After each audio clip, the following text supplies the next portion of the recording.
All right, welcome everybody. Vader Bear back again with another episode of the Circle of the Earth Fellowship Roundtable. So I hope y'all are excited tonight to get into this. Our topic today is going to be an interesting one, and we're going to kind of talk about that and get into it. I'm pretty excited about it. Oh, let me grab that. Got a couple little things missing. Okay, there we go. So, welcome everybody. Glad to see y'all back. It's been about a month or so, a little bit more since we had a stream. I did do a stream last weekend, just a little quick update video. So, if you're kind of interested in what's going on with the channel, that's a great place to check out. And then also, for those that haven't known, tomorrow and Sundays afterwards, at 4 p.m. Eastern Standard Time, we are going to start a Bible study. We're calling it Peace Seekers. And so we're going to be going through the Apocryphal as so called, and kind of reading. We're going to start with the Testament of 12 Patriarchs and read that together. And we'll do a reading of it first. So we'll read it from the beginning to the end. And then we'll have a discussion and kind of a Bible study after. So hopefully y'all are excited for that. Sweet. Okay, so let's go ahead and get into introductions. Then we'll do a quick housekeeping, and then we'll get into the show. So yeah, let's go ahead and say hello to everyone. I saw Marsha jump in and jump out. She might be having some issues, but hopefully she'll get back in. So we'll go ahead and start with you, Robert. Long time no see. How you doing, brother?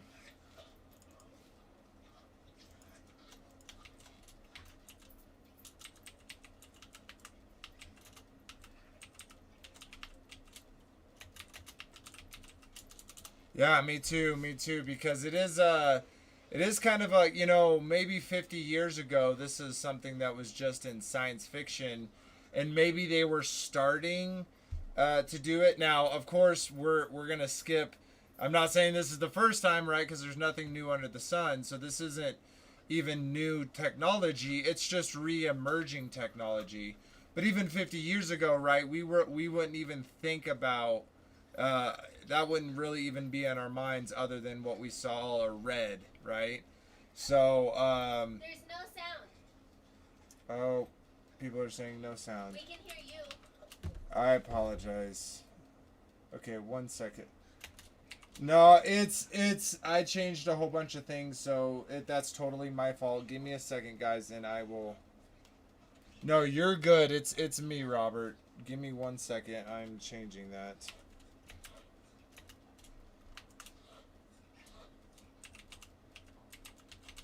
Sorry, everyone. And go over here. Last week it was just me, so I didn't have to worry about other people's sound. Okay, let's try this. Alrighty. Boom. Alright. Will you give us a sound check, Robert? Okay, can you hear me now? All right, I'm gonna wait for chat. I apologize for Check, that. check. I think it's good now. I'm getting bars, Mhm. so it's showing me that he has audio. I just want to make sure See, it's smile that from the baby. y'all have audio as well. I'm just waiting Give for us a that one. confirmation. Okay, sweet. Someone says yeah. Th- Marty th- says yeah. Thank you, Mark. Sweet. All right, Robert. If you'd like to say hello again, I apologize for that to you Okay. and everyone else. So yeah. Again, so far it's just us dudes, unless Marsha comes back in. I can't see. Okay. Um, and then you had said about 50 years, but it was what Metropolis the movie 1927. Got Okay. that she turns into that the robot turns into the girl in there. Yeah, and I guess 50 years is a good. Well, so yeah, right. 100 years from what you're The saying, concept, the from idea. movies, but even before then would have been book like Jules Verne and all of those kind of legends of the sci-fi community, they were dabbling in that information. But I guess more what my point is 50 years ago is when it was seems like it kind of medically technology could start re-emerging, where they started experimenting, they started this process to basically re-emerge this technology from the past. And we'll get into that aspect of it because it does indeed come from the past. But yeah, so sweet. Welcome, Robert, and let's jump down to Kyle. Kyle, welcome, brother. Good to see you, bro. Yeah, it's good to be back. I definitely have been missing it. And yeah, in the meantime, I've just been studying the books that I'm working on, NFPA, National Fire Sprinkler Fitter Association. So we're been doing this apprenticeship program, and it's been pretty good. Yeah. Nice, nice. Yep. Well, sweet. Well, welcome. This is going to be a great topic for us to all kind of poke into and pick each other's brains about. So I'm excited for that. And we got our dear brother Frankie B back with us. Welcome, sir. How are you doing? Yo, yo, yo, we're back, baby. Let's go. We got a new show. Let's go. Put your helmets on because we're getting ready for a bumpy ride. Oh, yeah. Yeah, and these topics, we're talking about, in this season too, we've been talking about some pretty, you could say dark topics, right? But I think it is important for us to talk about these, but from a stance of people who are like, yeah, we know these things are out there. We know that they're working on them, but each and one of us here all has that promise of the Father that was fulfilled through the Son, and we know who wins this battle, right? So they're gonna do all their craziness. It's prophesied in Scripture. But of course, we are going to talk about those things and kind of de-spiral people from them, decoupler them from having fear about these issues. Okay, sweet. So I'm going to share my screen real quick. We're going to get into the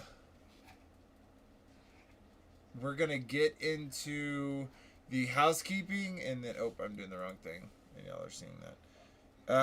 And then we'll get into the here we go, boom, go live, pull that up for y'all. Sweet. Full screen, there we go.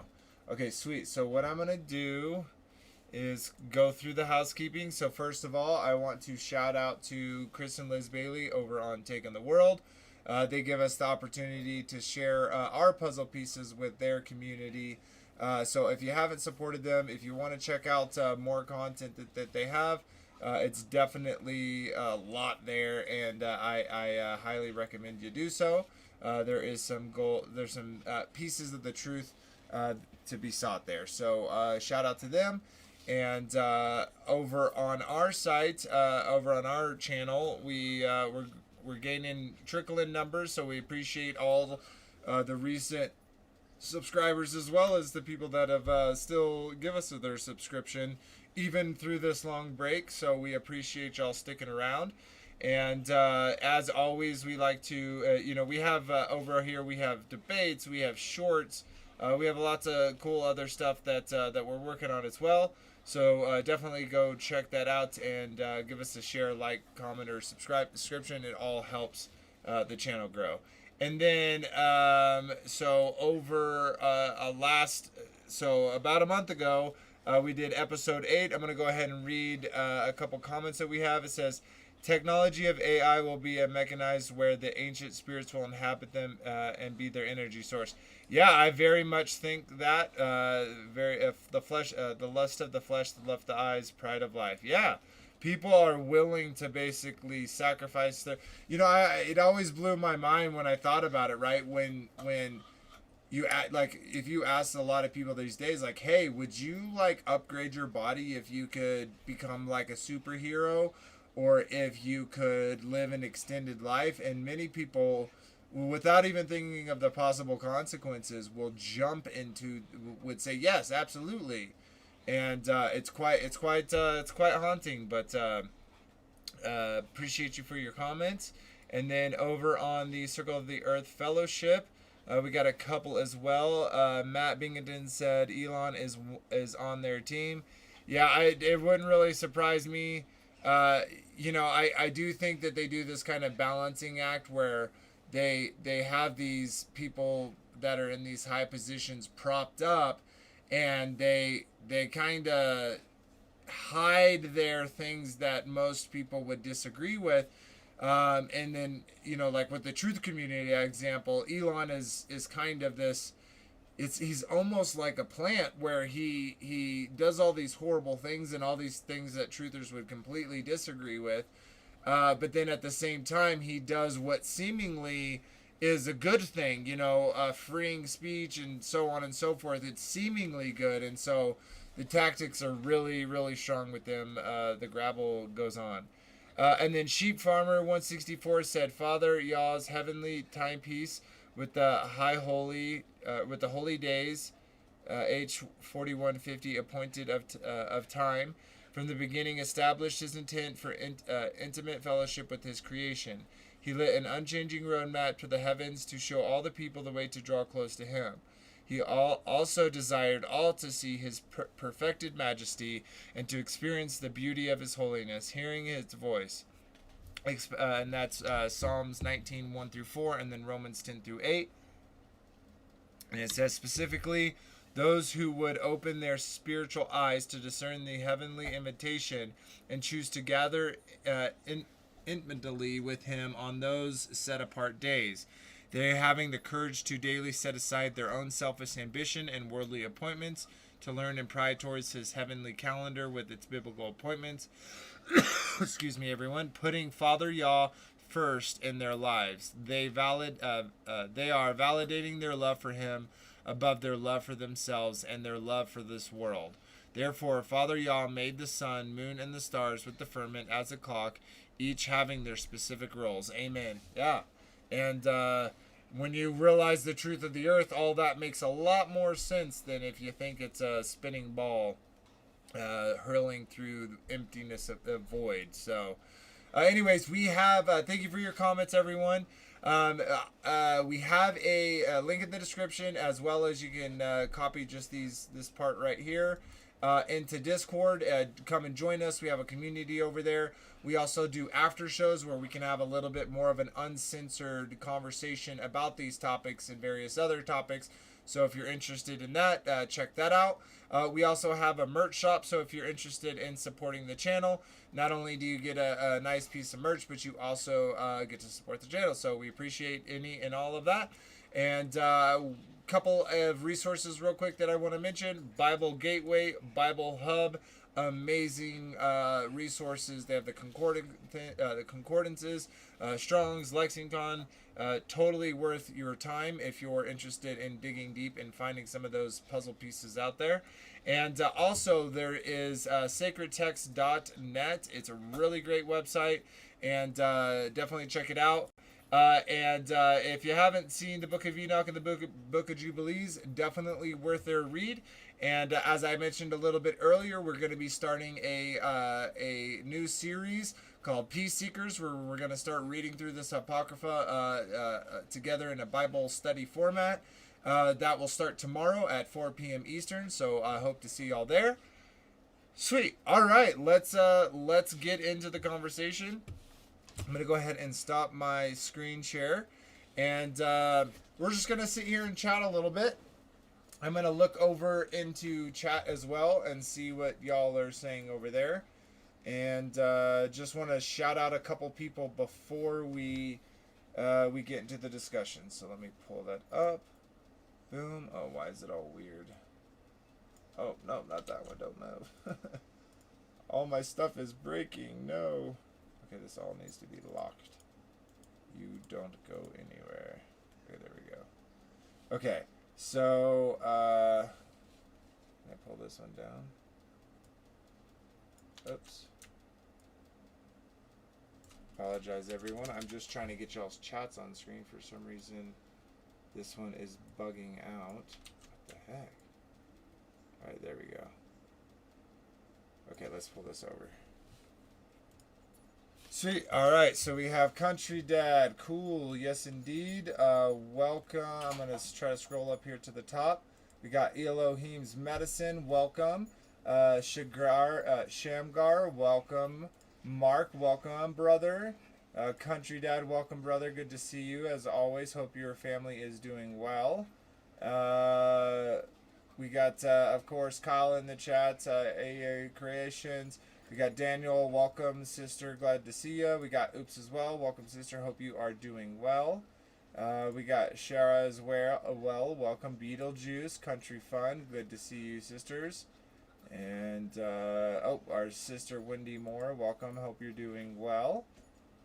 And I think that's, we got Joy as well, good to see you, Joy, hope you are doing well, sister. Tyler Porter's in the house, welcome, brother, good to see you as well. And I think I got everyone. My lovely wife is there as well. And like she said, please don't forget to hit the like button. It does help the channel grow. Sweet. All right. So we'll get back to chat here in a little bit, but let's kind of start diving deep into it. So I labeled this episode Corrupted Promise, and we're talking about transhumanism. So I feel like going back kind of to the beginning, and if we look in Genesis 2, when Adam and Eve are in the garden, and specifically Eve is in the garden in the midst of it, and we have the serpent beguile Eve into eating the fruit.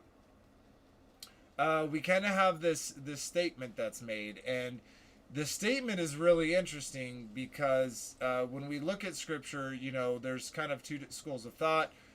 People are kind of along the thoughts of, okay, well, he said, when you eat of it, you shall surely die, right? God said that. And then we have the serpent saying, well, no, you're not going to die. And what do we see? We have a camp of thought that, okay, well, he didn't die as a day as 1,000 years, and he died within that 1,000 years. That's one camp.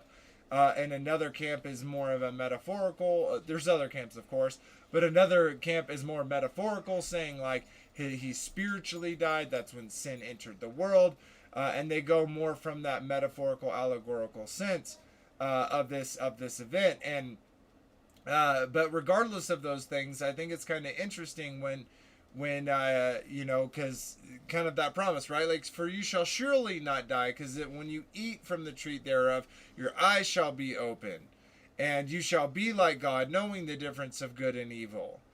And so it's almost not only are you not going to die, but you're going to be like God.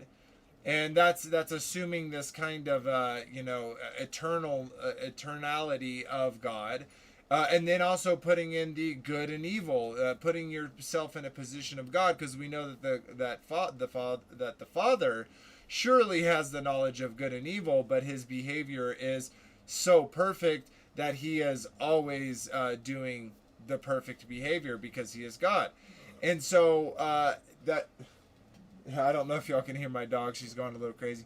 But the reason why I want to bring that up, because I feel like in the garden, this is when we kind of got the first promise where Adam and Eve, or at least to the spirit of man, received this promise where indeed we could be like God, knowing the difference of good and evil, and not dying. And so I think this is kind of a good starting place to discuss this topic, because I think that corrupted promise is, at least part right now, one of the forms of one of those forms of them trying to achieve this corrupted promise is transhumanism. What say ye, my brothers? I totally agree. I think it goes all the way back to the garden and that promise that the serpent made, that you shall be as gods.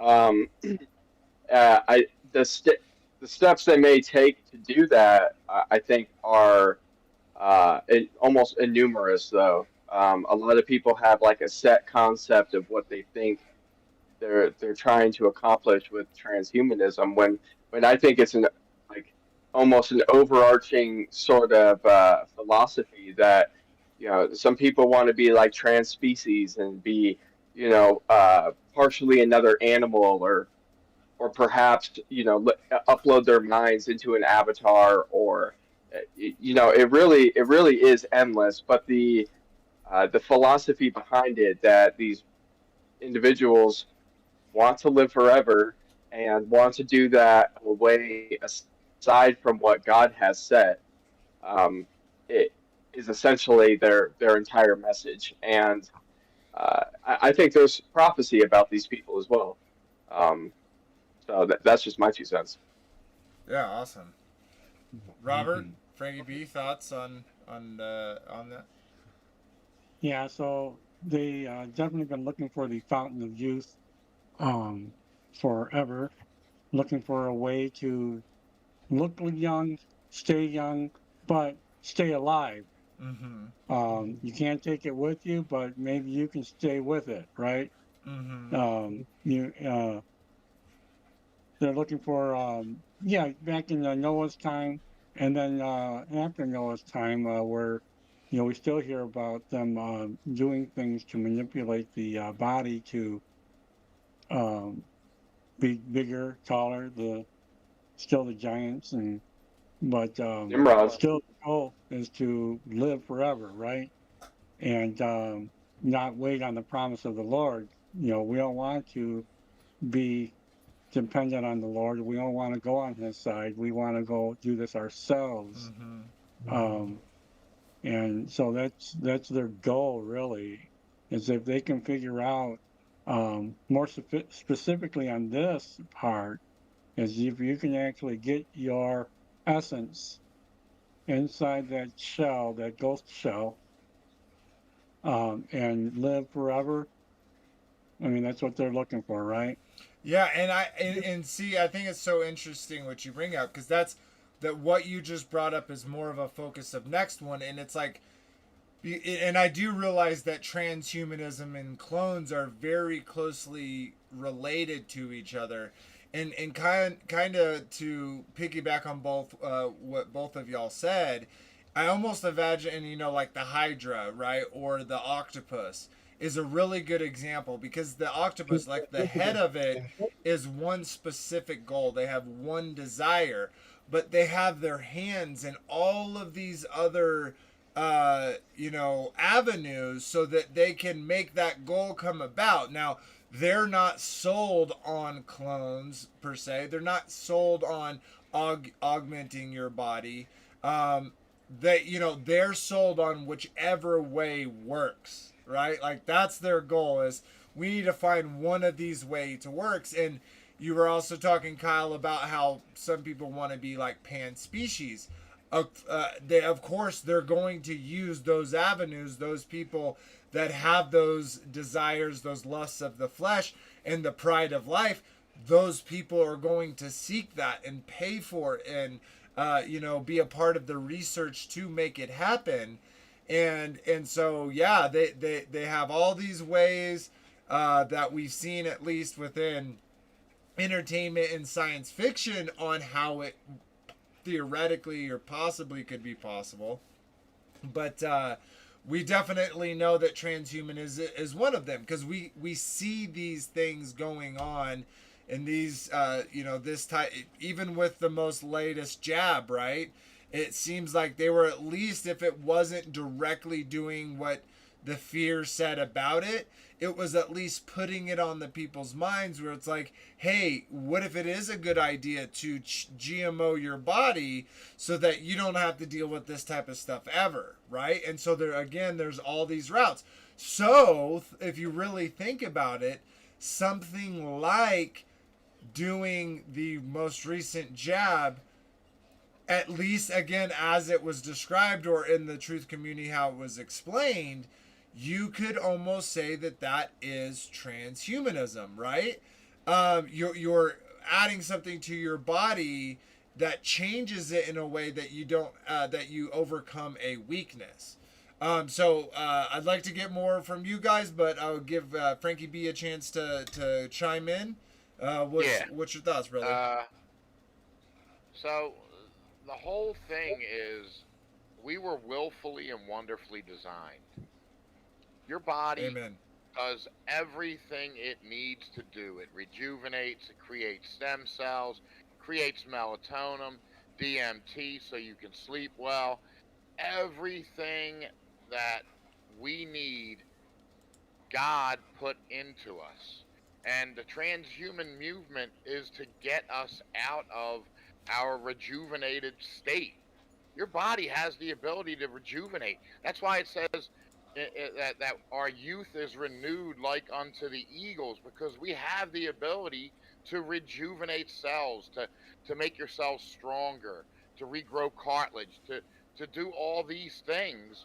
And the whole pharmakeia movement is to get us away from living a healthier, pure, connected to this realm life, and with all the jabs, with all the computer chip in your brain that you'll be able to hook up to the internet.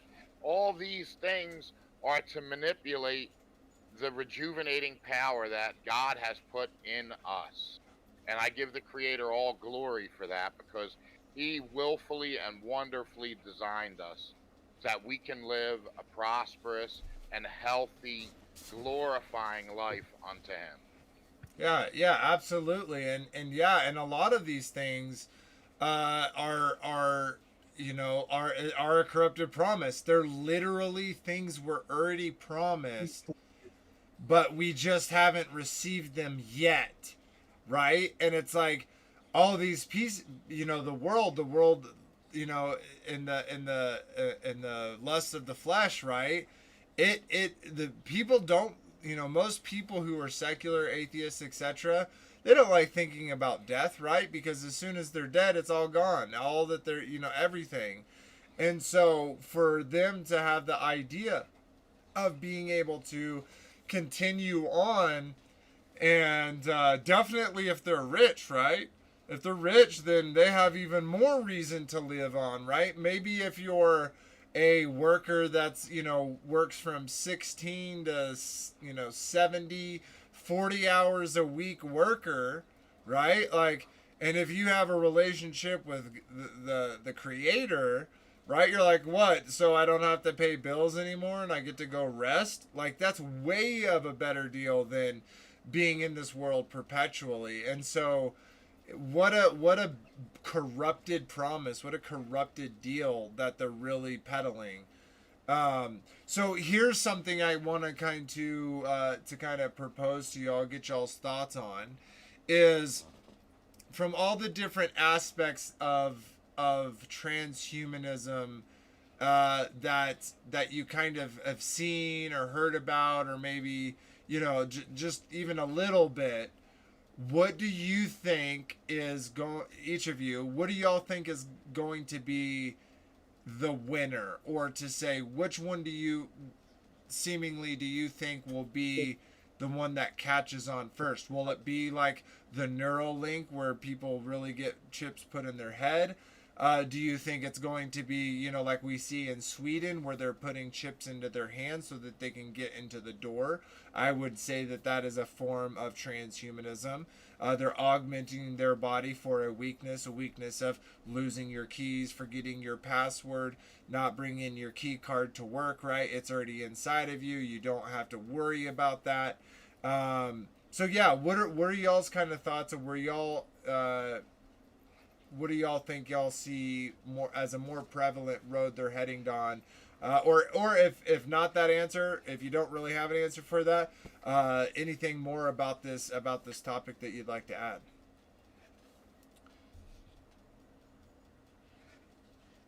You're on mute. Yeah, Kyle. Sorry about that. There you go. I think those are all potential steps that are along the way that may lead to something a little more damning, I guess, at the end.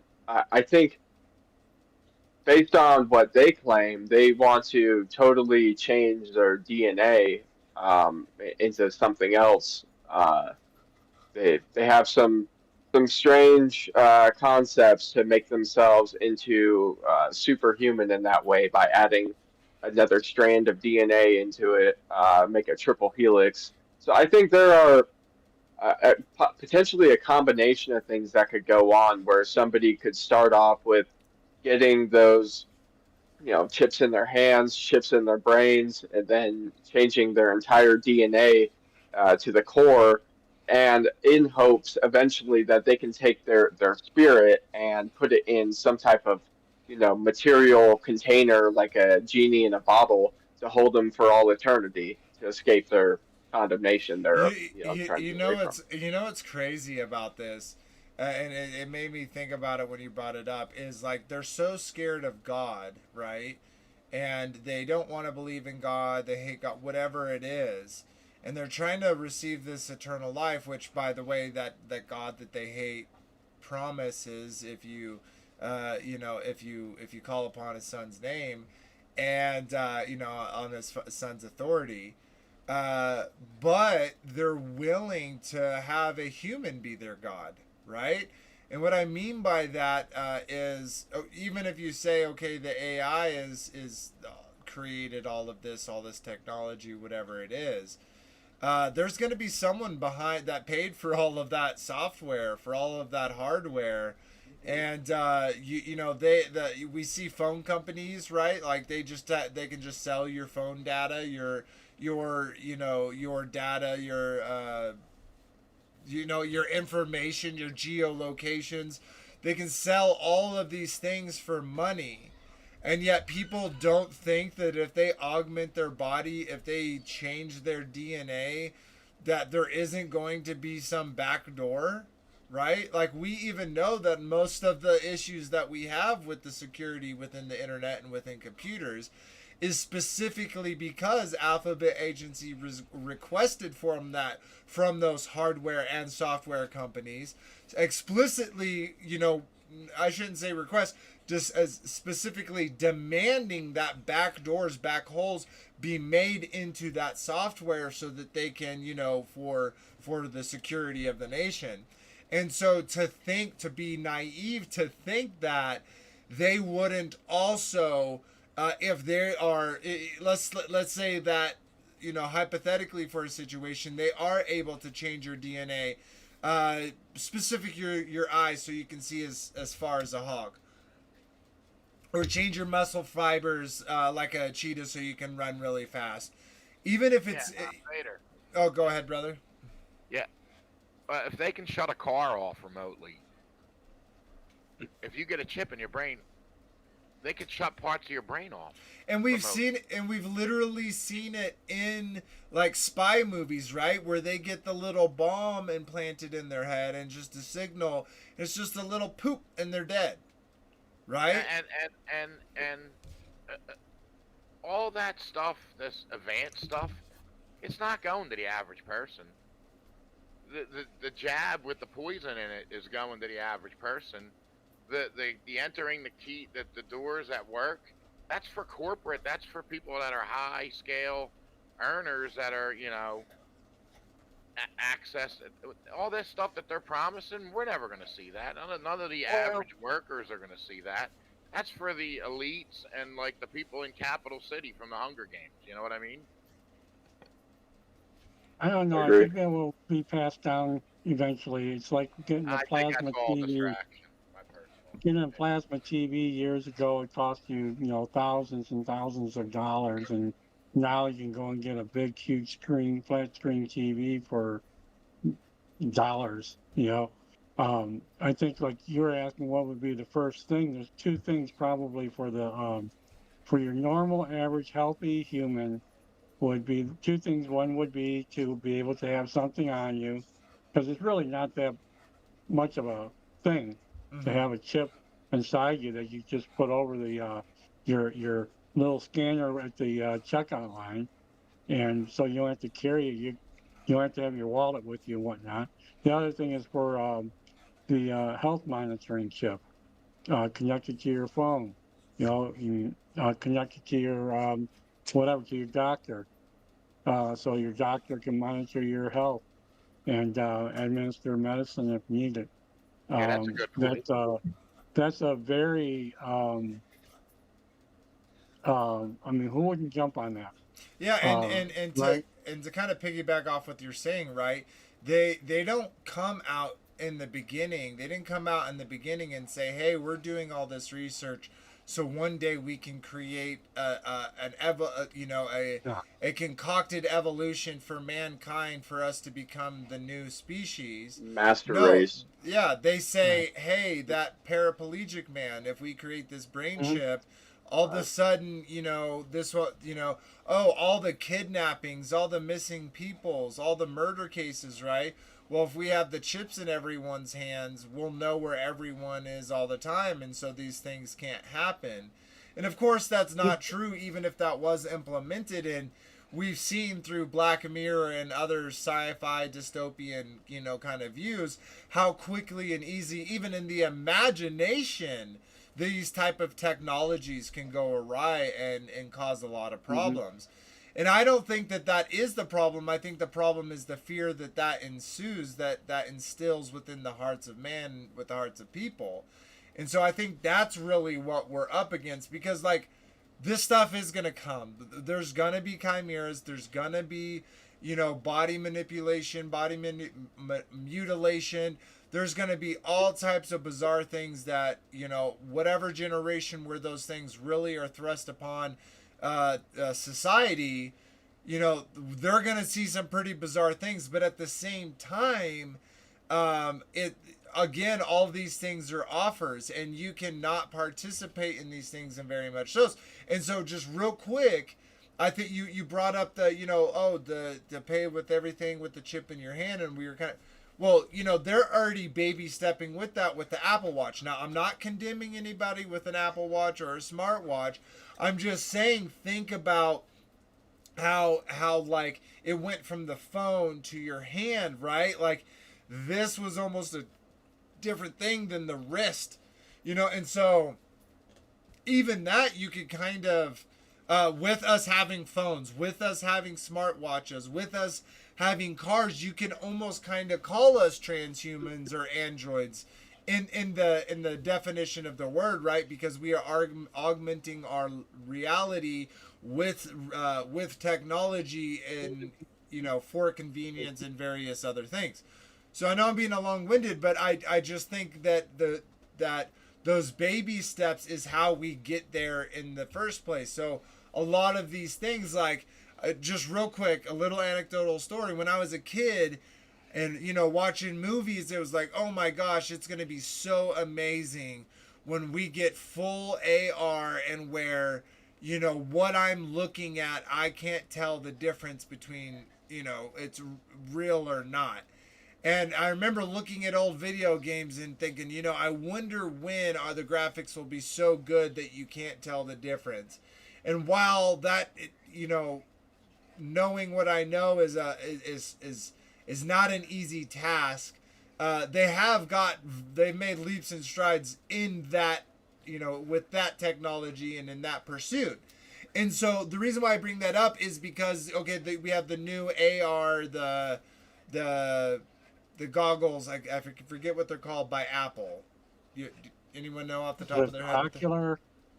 Yeah, the new VR goggles. Anyways, those new VR goggles, that's just like, that's the testing grounds, right, guys? Because really think about it. They have this huge thing that goes in front of your face, okay?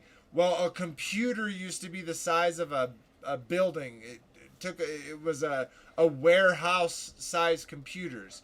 Now we have computers in the palm of our hands where this technology is so much more advanced than what they even had in that in that warehouse. So to think that they're not going to be able to get something this big to something that's contact size, right? And if they're getting circuitry and stuff that size, well then who's to say they're not able to cut, instead of a LASIK surgery, all of a sudden you get a whole new eyeball, like top of your eyeball, and now it's all digital where you can see at night, and there's all these benefits to going through this through the surgery. And so they're gonna make it beautiful and convenient, and yes, it will be expensive in the beginning, but like all technologies, as it keeps producing, and definitely if society picks it up, which we know that a lot of these corrupted technologies that are for this purpose in this pursuit are going to get picked up by the secular world, by the world, and fund it, and so it's pretty interesting. Long-winded thought, Yeah. long-winded, but thoughts any there, guys? There's a lot of people who right now will go under the knife for a lot less of a reward, a lot less of a lasting, effect that has. There's a lot of people having surgeries done. Let's just go with that. I imagine if you increase that benefit from what they would get from it, a hundredfold by claiming they may be able to live forever or live until they can live forever, until they've discovered a way to live forever, or that they can become, superhuman, super powerful, all these, cure their disease. It doesn't matter. I mean, if a boy wants to be a girl now, they'll just, and go ahead. But in the future, it may just be, it may not be that kind of scenario. It may be people just trying to be, something else entirely.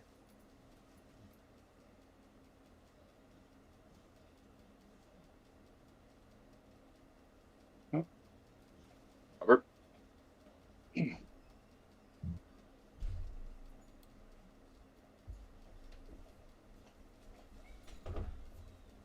Well, since there's, on that thought though, ethereal, now I know Wendy, who's in the chat, she works in medicine. My wife, she works in medicine.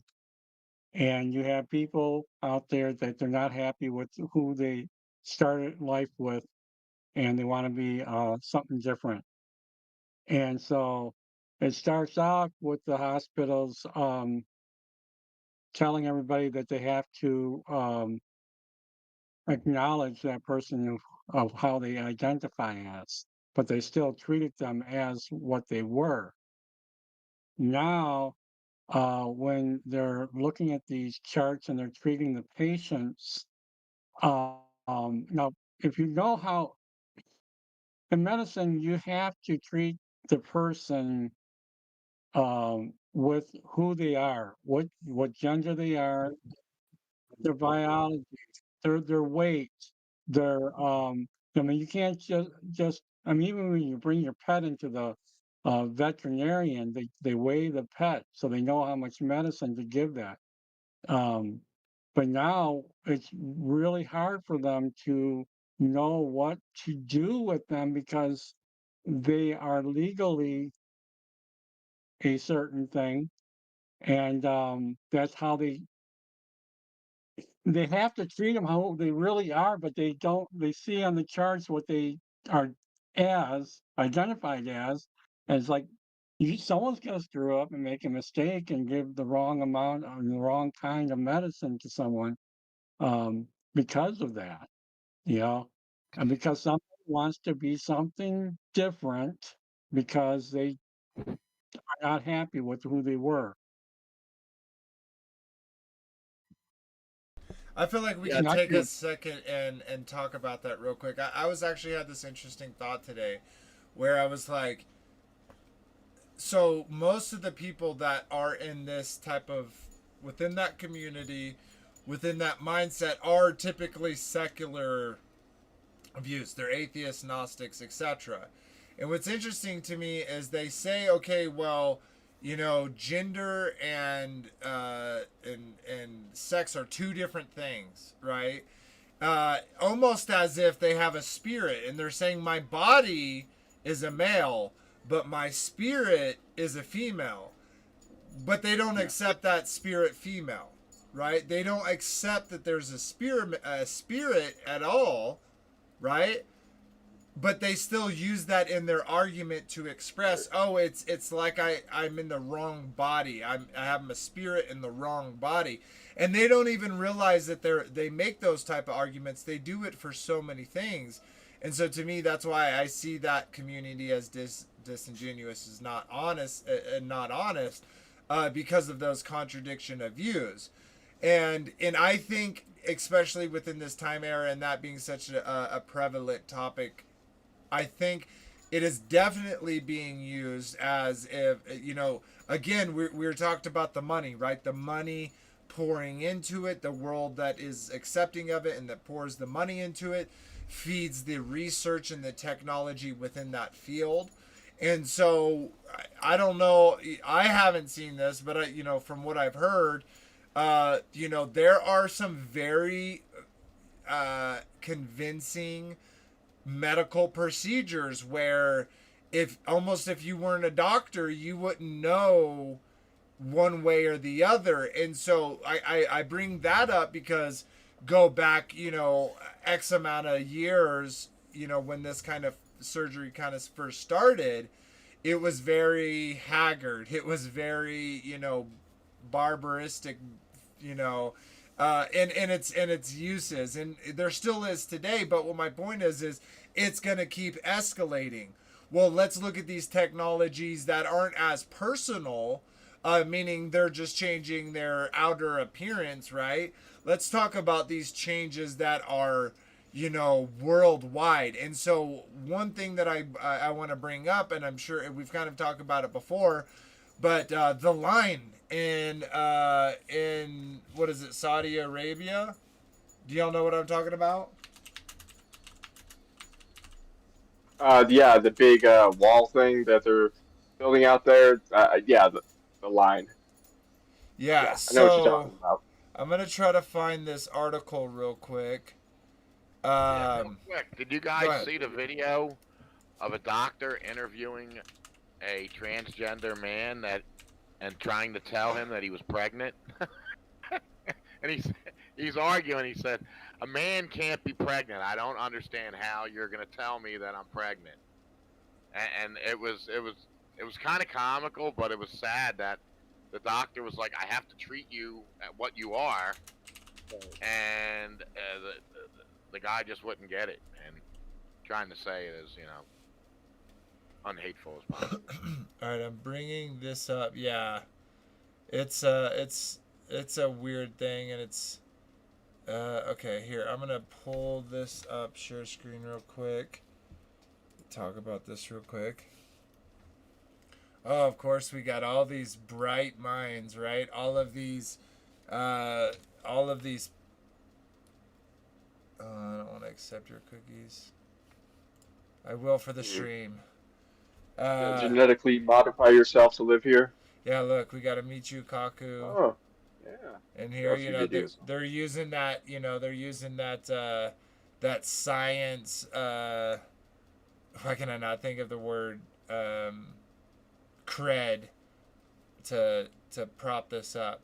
So okay, so Right. real quick for those that don't know, the Line is a project somewhere in the Middle East. I don't know exactly where. It probably says somewhere. But anyways, it says it's a 500 meter above sea, but land saving, 200 meters wide. It's going to be a total of 170 kilometers long. And it says it's a cognitive city stretching across 170 kilometers from the Eptic Mountains of Neom across inspirational desert valleys to the beautiful Red Sea. A mirrored architectural masterpiece towering 500 meters above sea level, but a land-saving 200 meters width. The Line redefines the concept of urban development and what cities of the future will look like. So to kind of go down here, no cars, no roads, no cars, no emissions. It'll run up on quote-unquote renewable energy. By the way, human beings are renewable energy. So just remember, when they say renewable energy, that's not always a good thing. It says the Line will eventually accommodate 9 million people and will be built on a footprint of just 34 square kilometers. This means a reduction in infrastructure, blah, blah, blah, climate change. Ooh, how nice. So here's like a little graphic of it. It's a very thin, long city. And it goes through all this stuff. Unparalleled access, clean air for everyone, more time spent with loved ones, a perfect climate all year round. Right? Who wouldn't want all of these things, right? It sounds so great.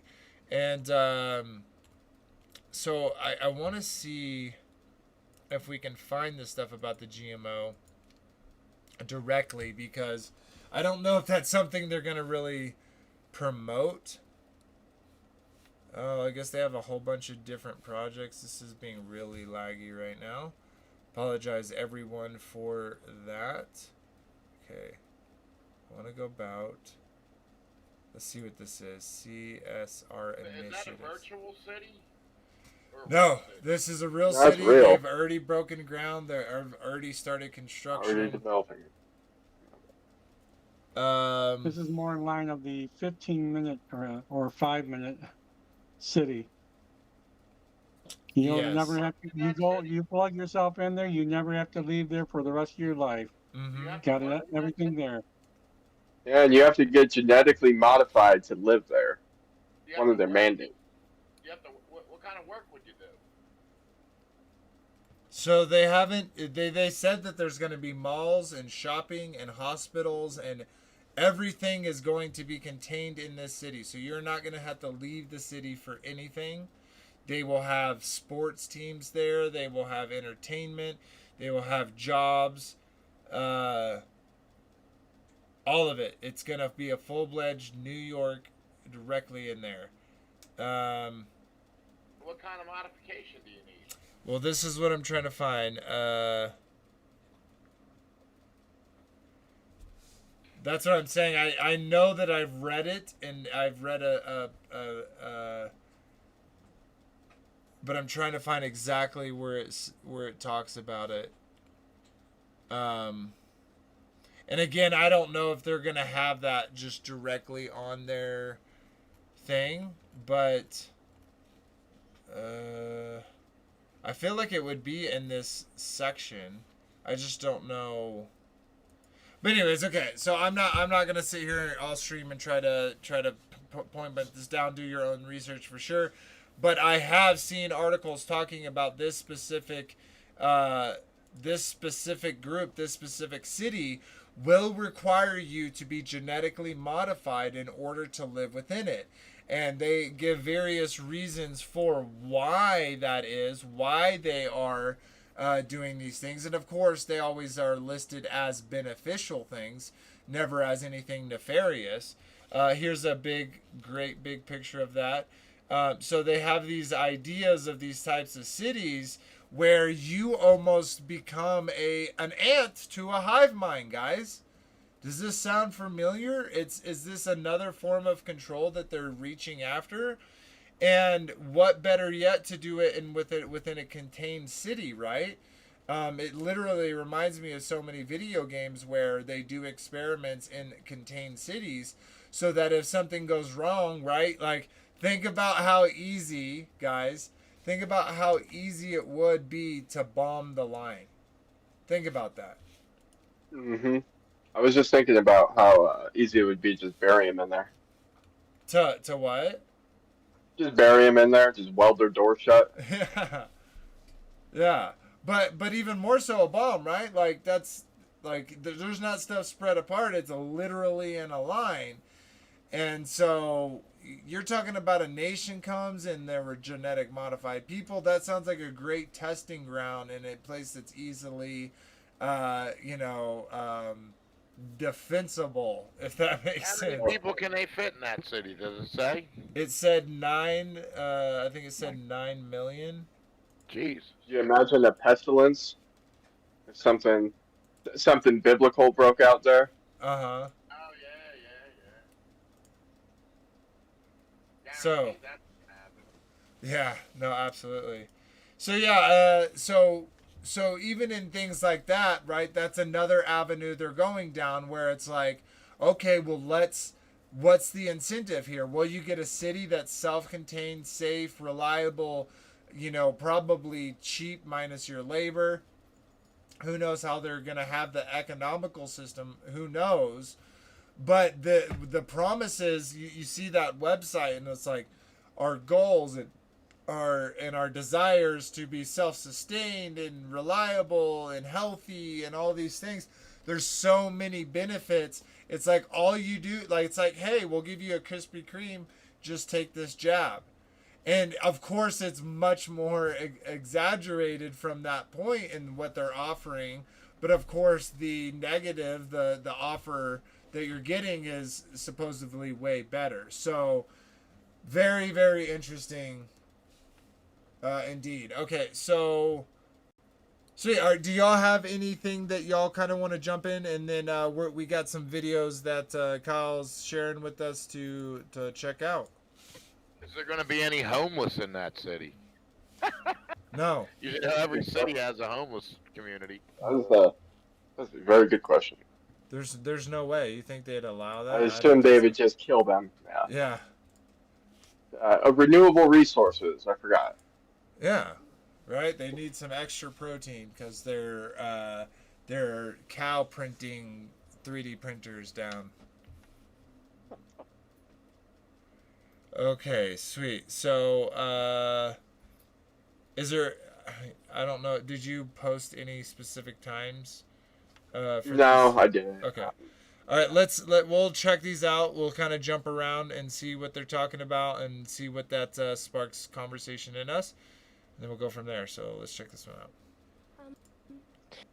I was wondering if about. Say we did gain the capability to create genetically modified humans or just regular humans from scratch. So what would stop the military from creating humans that had no parents and were perfectly expendable? Nobody would miss them if they died. So like how would we prevent that?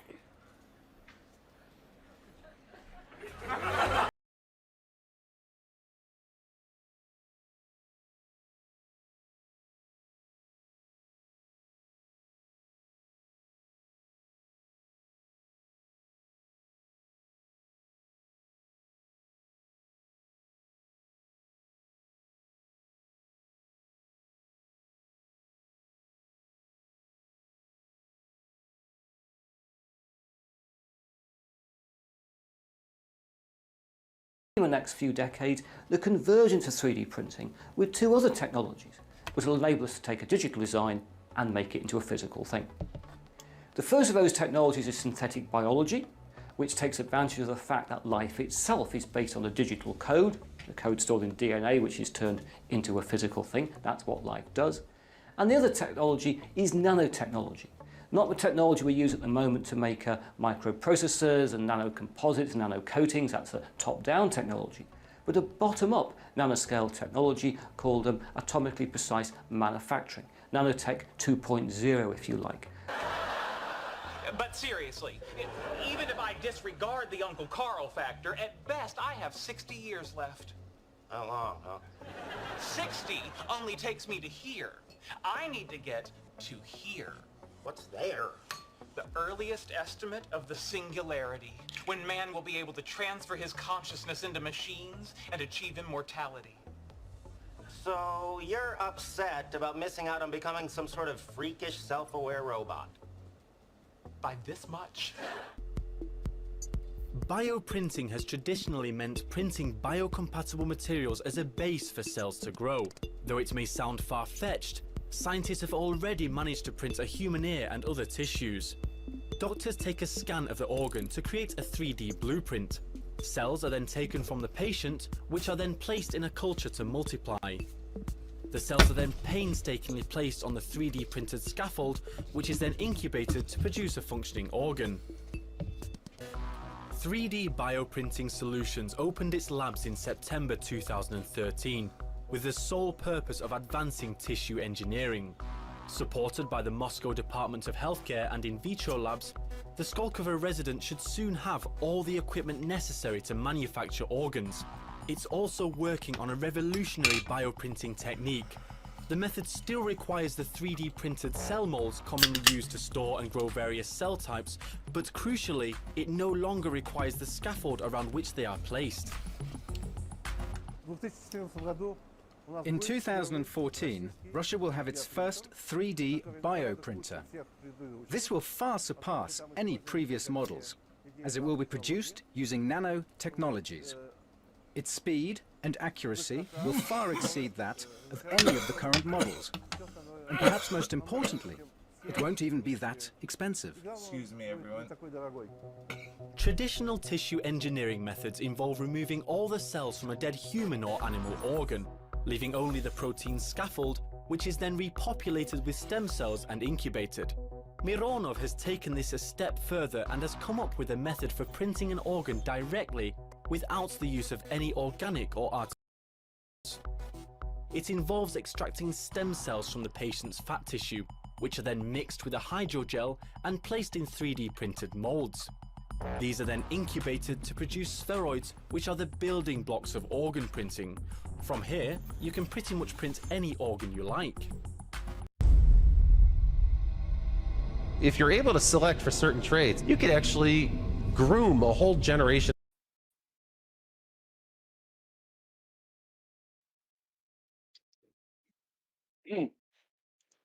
There we go. Okay. I wanted to take a second and pause real quick before I forgot about this. They were saying earlier how these converging technologies are quickly, kind of reusing the word, but the technologies are quickly converging to give them new technologies, new abilities that they didn't have previously. And that was kind of my example of the octopus, right? With their hands and everything. They're reaching and feeling for what works, and what works they are going to focus in on, dial down into, and start, pushing those through. And so we can see, at least through what we've seen of this video so far, there's not just one thing, guys. There's not one way they're trying to bring transhumanism to fruition. There are dozens and dozens of ways, with their others 3D printing, whether it's like that electrical part that they were using. There's so many avenues, and we see, right, one of the things they want to do is make super athletes, super soldiers, super citizens. And we've seen this so much before. And I real quick, thinking of soldiers, thinking of athletes real quick, we even see the dabbling of transhumanism when it comes to steroid use, right? Where they're putting stuff into their body. They're using technologies, much like the giants after the pre-Diluvian age, so the second era, how they were using similar technologies, right, to gain muscles, to gain height, to gain these different things through consumption of certain stuff. So any thoughts from the panel before we continue on? Yeah, I agree. I think they have their hands in everything, and they will use what will deceive the people the best, but also is what is most conducive to their own kingdom being built. Yeah, absolutely. Let's keep chugging along. Of athletes that are super athletes. We already select for 7-foot-tall basketball players. If we actually start engineering them, maybe they'll be 12. The human organism is a general purpose organism. We adapted. I just want to say, did you hear them say engineering them? A little racist, are we? For adaptability. Every one of us has a vast range of possibilities. If we go fooling around with our biology, we're liable to diminish ourselves, not enhance ourselves. Hi, and welcome. Ooh. Thank you. Trick each other. So welcome to Chicago, where it's freezing cold. You just joined Autodesk, and I want to hear all about this. So tell me what your new title is. My title is Distinguished Research Scientist with the Bio-Nano Programmable Matter Group at Autodesk. That's a mouthful. It is. It's a conversation starter. Can you tell us what that means in plain English? Really, the short story is we're working now to envision what the software design tools might be like for really small and potentially living things. The stage we're at with synthetic biology is the same stage that we were with personal computers back in the late 70s. Absolutely. Where people were, it was like homebrew computer club. People were building their... I just want to say, what a sync, where I was literally talking about how computers used to be warehouse sized, very, very same example here. Their own computers in their garages or their dens, Kind of like the labs that I was talking about a minute ago. Exactly, except now we're working with a different type of computer, really bacteria. They're like information processors that do chemicals, but they're different. You know, they're programmable, but the cool thing is they also make more of themselves. So they're like computers that can reproduce. This is pretty powerful. That's amazing. And if you look at a bacterial genome, it has about 5 megabits of information. Really, you know, a small photograph. But this is enough to program a living thing. And really, if you've got a software program, you have to learn the basics. You have to learn how to read it, you have to learn how to write it.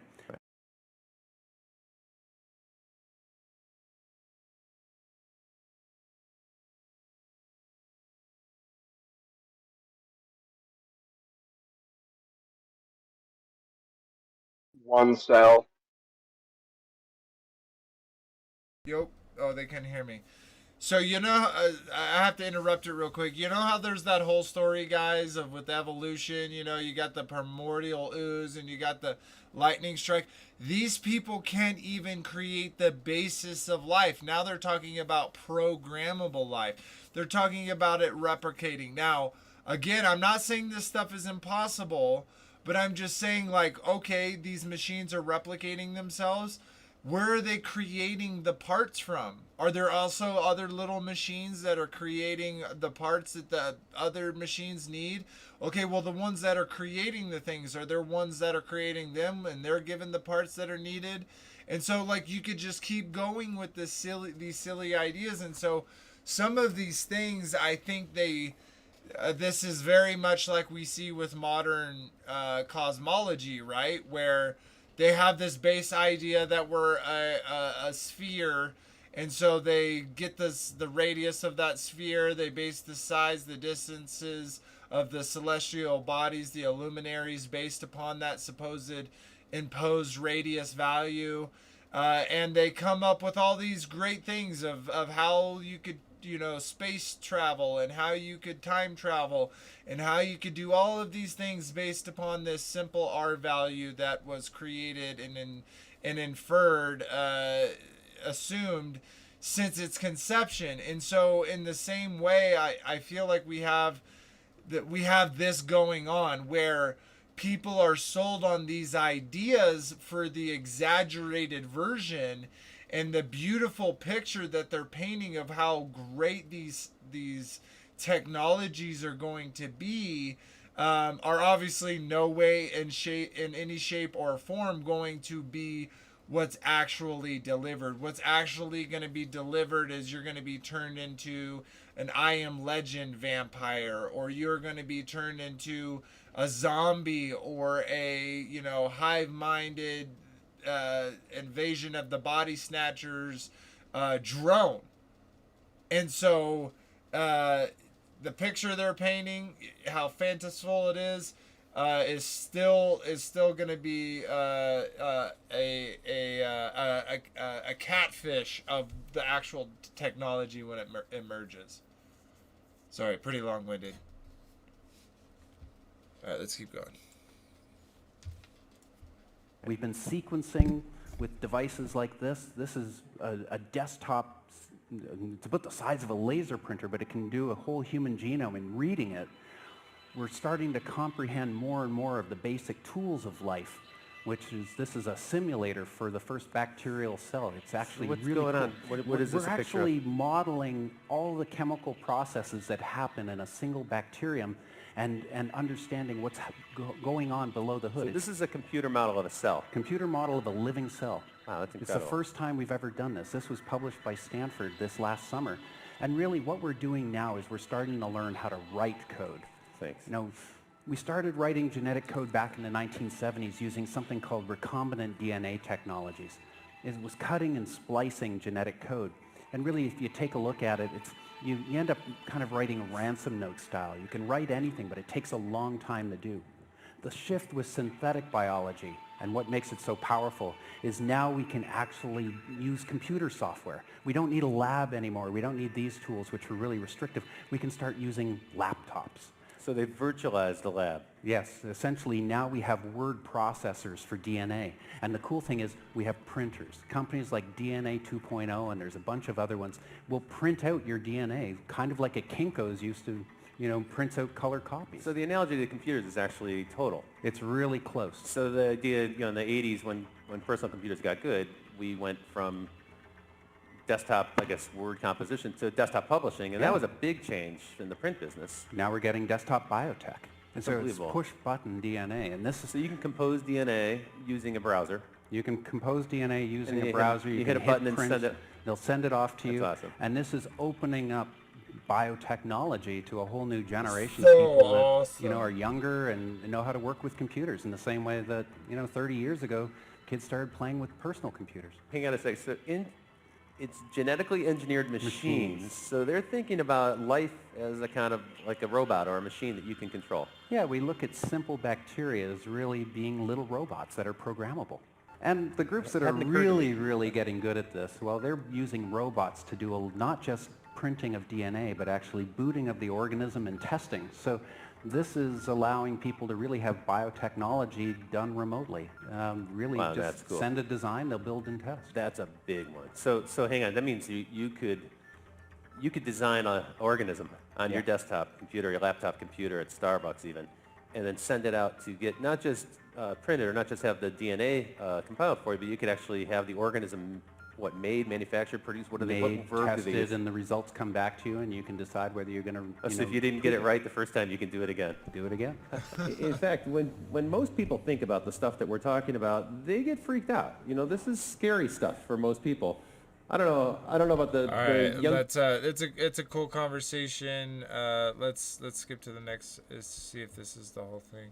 Oh wait, let's get this guy. This guy looks like he's an opponent to this other guy. Let's see what he has to say. Jump up a little bit.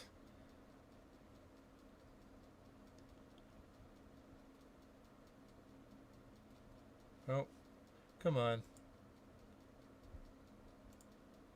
As maybe a fantasy, there is this kind of creepy undertone. When we talk about reprogramming biology, look, there's some bad history here, and it's the shadow, the specter, if you will, of eugenics that's in the background. And so tell me about that. I mean, how real of a concern is there with the idea of kind of designer babies?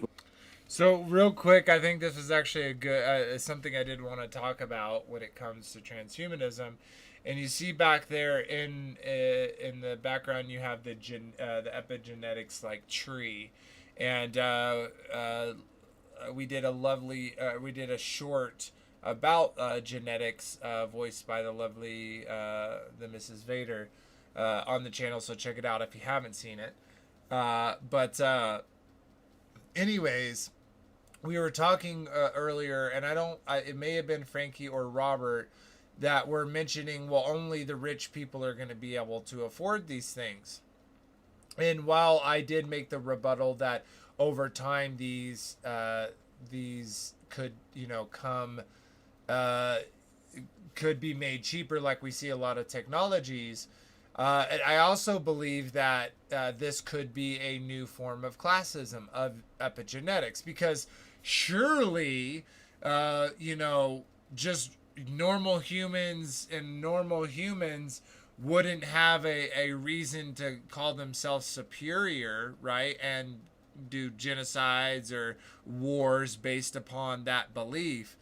Just imagine if there was the ability for peoples to upgrade themselves to these super beings, to these evolved humans, and what that would look like in form of supremacy, right? Because if they really are smarter, stronger, faster, well, then by definition they are supreme humans. And how will that work out in our life? And what I would say is, let's jump back. I'm going to make this small real quick. Let's jump back and look in the book of Enoch, and let's see what happened when these beings, these mighty men, roamed the face of the earth. What kind of corruption and terror and suffering and savagery that was brought upon mankind in the world, so much that God had to get rid of even the even if there was no one left, he still had to flood the world to get rid of all of that, and that was on the world. It still came back, and again, let's, if it wasn't for God, being with Joshua and the people, they would not have been able to defeat those armies, right?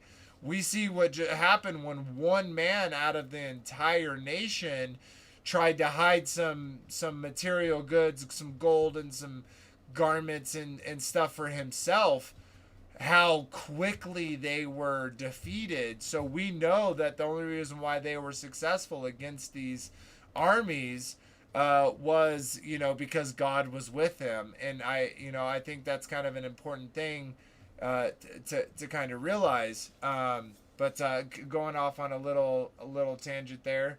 Any thoughts about that there, brothers? No?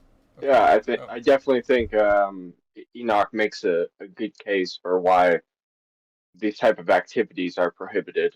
But simply, I mean, if it goes back to those days, just the consuming, devouring of, of the flesh, of human flesh, and bringing people into slavery and trafficking, it's all the abominations we know today. I just assume it would be done by even more powerful people with stronger abilities for a time.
Gosh dang it. Thank you for adding me. I hate when I do that. Sometimes when I move this wire, I bump my mic, and it's not even this mic. I apologize, everyone. So what I was saying was, all that technology that has been happening for thousands of years is literally magnum opus. Thank you. Perfect. Kyle. Is like this is all their technologies, all their work, all their money, all their desire, all poured into what I believe will be revealed and will happen in the time of the tribulation. And that's why, I connect it to that's why I think really one of the big pushes, or not pushes, one of the paradigm shifts that's going to happen will actually be based upon Revelation 9.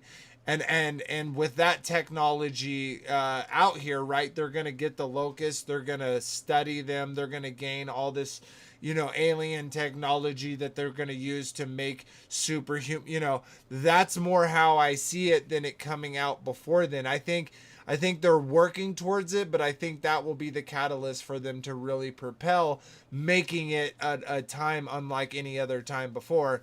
Of course, I observe my right to be wrong. Okay. Sweet. Let's listen to a little bit of this, watch some of the other videos before we close it out. We got about 30 minutes, so let's keep chugging along. With selecting people, selecting traits. Before there's designer babies, there's what's been called microeugenics, the kind of figuring out what the genome of your prospective baby is and eliminating the one and implanting the one you want. Pre-implantation genetic diagnosis is part of this. So that's the first thing. Then there are, of course, a whole bunch of proposals for designer babies, but you know, it's not as simple as that. An organism is a very complex thing. Genes are more like colors on a painter's palette. They get mixed. So if you change a gene, you're not going to just get the trait you're after, but you're going to change a lot of other things too. In fact, the human being, there's talk about producing post-humans, transhumans, technosapiens. I think this is good stuff in that it provokes a lot of very serious conversation, but it's also a lot of science fiction. In fact, we're a very complex, fine-tuned organism. The moral and spiritual meaning of our lives is tied in with the physical structure of our lives. And if we go and change basic things in our structure, we may just write ourselves right out of our own story. Oh my gosh, I think that's literally, and I think you kind of hinted upon it earlier, Kyle. I made the wrong thing. Small. Let me get back here. And I think you kind of hinted on it earlier, Kyle. And he said we're gonna write. The guy on the set just said we're gonna write ourselves out of our own story. And I don't know. Like maybe that was the spirit. Maybe he's actually flowing in the gravy. And sorry. And he's talking. You know, he brought up the spiritual part. But the verse that comes to mind, and I'm gonna paraphrase it because I can't think exactly what it is. I don't got the Sean recall of the Bible just quite yet. Is those whose names are not written in the book of life since the foundation of the earth, right? So not the ones that are blotted out, the ones that were written out of the story. Right, the ones that aren't even in the book, and I think that's exactly kind of like the Shadeen. Yeah, and I this is what I wonder is now that I kind of make my statement, because like guys, be careful at which, you know, most of us, you know, I'm not really saying this, but to those who would ever think of any of these type of transhumanism surgeries or aspects that you could bring into your life, do you think that they could be positive? Let's say you watch and you have Parkinson's and you just, if you get this chip in your brain, then you don't ever have to deal with it again. I'm just saying, if anyone's thinking about that, you might really want to double think it, because let's say you have Parkinson's, I have no idea what that is, and I'm sorry for what you would be going through, but to say to maybe write yourself out of the book of life because you wanted to have a little bit more life, physical life here on this earth, I don't think that's a very good deal for your eternal spirit. And so I think pointing that out is very important, because these changes, some of them may seem small, right? And, you know, and I'm not saying that the jab did this, right? I'm not saying those that got the jab that they're under this and they're no longer human and out of the book of life. I'm not saying that, but we don't know that line. We don't know where the line is, but that where we are of God's creation, of and under his image, or we are outside of that. And because we don't know that line, crossing it even a little, you know, I don't know what the ramifications are. I thankfully, I'm not the judge and the arbiter. I am not I'm not the Father. I'm not the Son. So I don't have to make those judgment calls on other people's, beings. But I often wonder, where's that line? What are y'all's thoughts about that line? I used to think I would know what that line was, but anymore, honestly, that line could be anywhere. Some people will say it's, the jab. Some people, will say it's when you transplant your soul into a computer. I don't I don't know where the line is, and I don't necessarily know if there's multiple lines. Um, all I can say is it's against his commandments regardless, and that's enough for me not to do it. Like it, taking these technologies is against his instructions. So if you're a believer, that should be enough for one to just not do it in the first place. See, and I wonder about that, right? Because within the modern Christianity, within the modern world, you know, a lot of Christians will, you know, and I'm not, this isn't me throwing stones, right? Again, I don't, in all conversations, I have jealously observed the right to be wrong. But what I want to say is, like, Christians get radiation, right? Because they have cancer. And so it's like, at what, that even that, and I'm not saying where that line is, but I'm saying a Christian who does that, are they putting their faith in God, or are they putting their faith in the world? You know what I mean? And it's like that answer seems pretty obvious, but again, where's that line? What, you know, at what point do you no longer, it's kind of like that paradox where it's like, if you have a boat and then over 10 years you completely change every single piece of that boat, every bolt, every piece of metal, every part, is it still the same boat? Right. Well, sorry, go ahead. Go ahead, Kyle. I'll go after you. Okay. I was just gonna say, you know, if you're a believer, then there should be a reassurance in you of your everlasting, you know, immortality that's to come. That you shouldn't have to necessarily depend on these technologies to save your physical life because you have a promised better one. But I understand that in certain situations, especially when someone's mortality is on the line and they're dying, you know, that when an offer for something to save your life comes across, I definitely see how easy it would be to fall into that and accept it. If it happened in the future that that offer was something that would also make your soul, you know, basically unredeemable, yeah, that's a little scary. I think it'd just be better to stay away from it all from the beginning.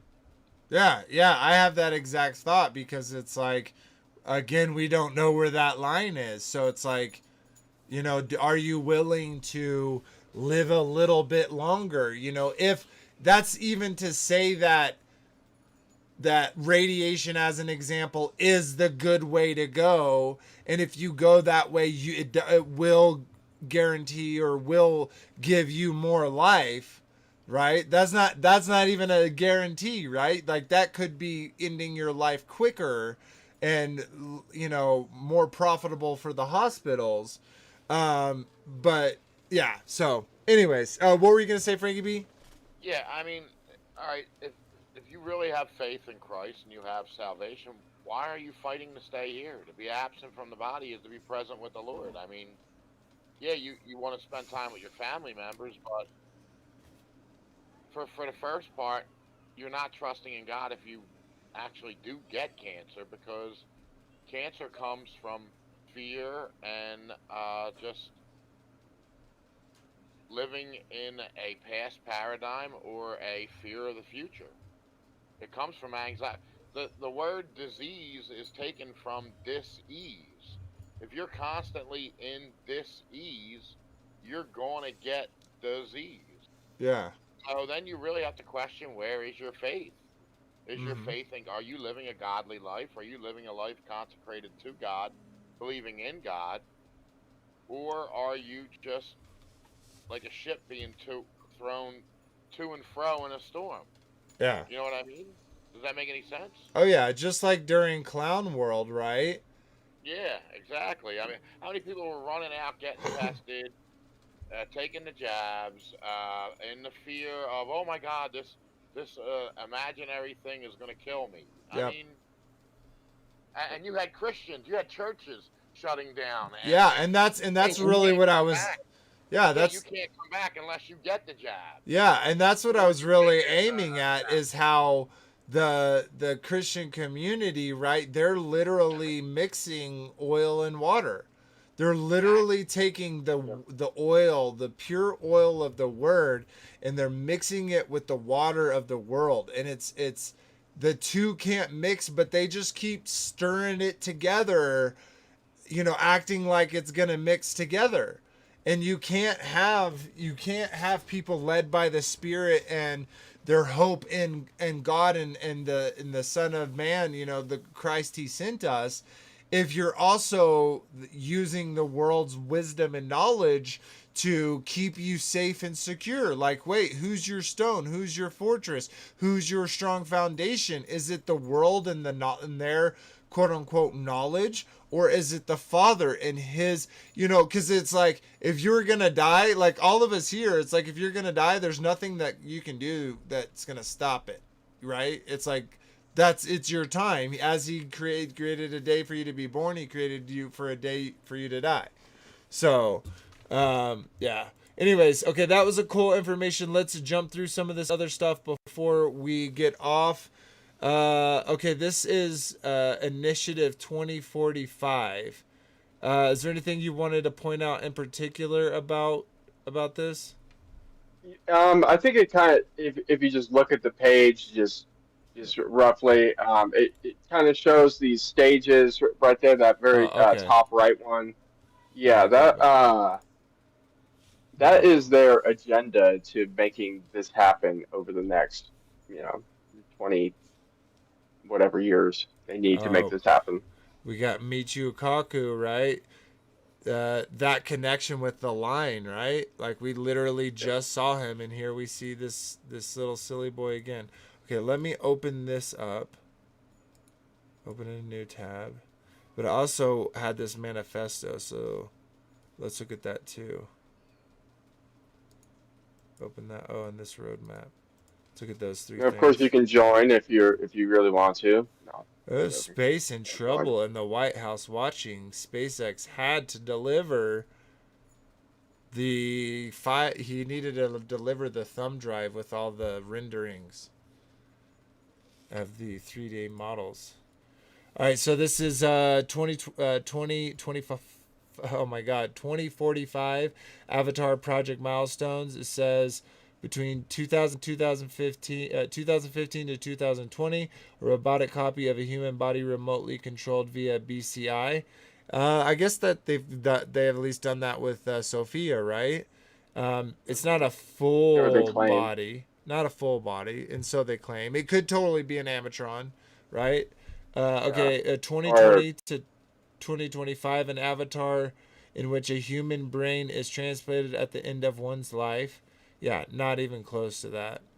There's no, in 1 year, if they have that, my mind will be blown. But at least they're trying to do that now. This is their goal. Yeah, this is their goals. An avatar, 2030 to 2035, an avatar with an artificial brain in which a human personality is transferred at the end of one's life, right? Because all we are electrical and chemical reactions, right? And then 2040 to 2045, a hologram-like avatar.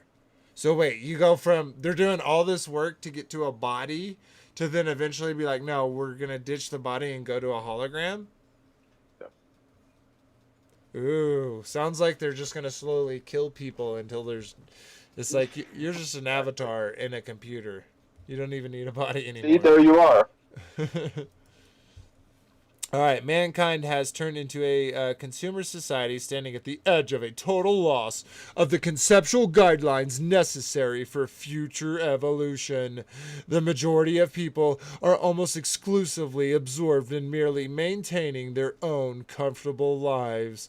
Modern civilization, with its space stations, nuclear submarines, iPhones, and Segways, cannot save mankind from the limitations of the physical abilities of our bodies, nor from the diseases and death.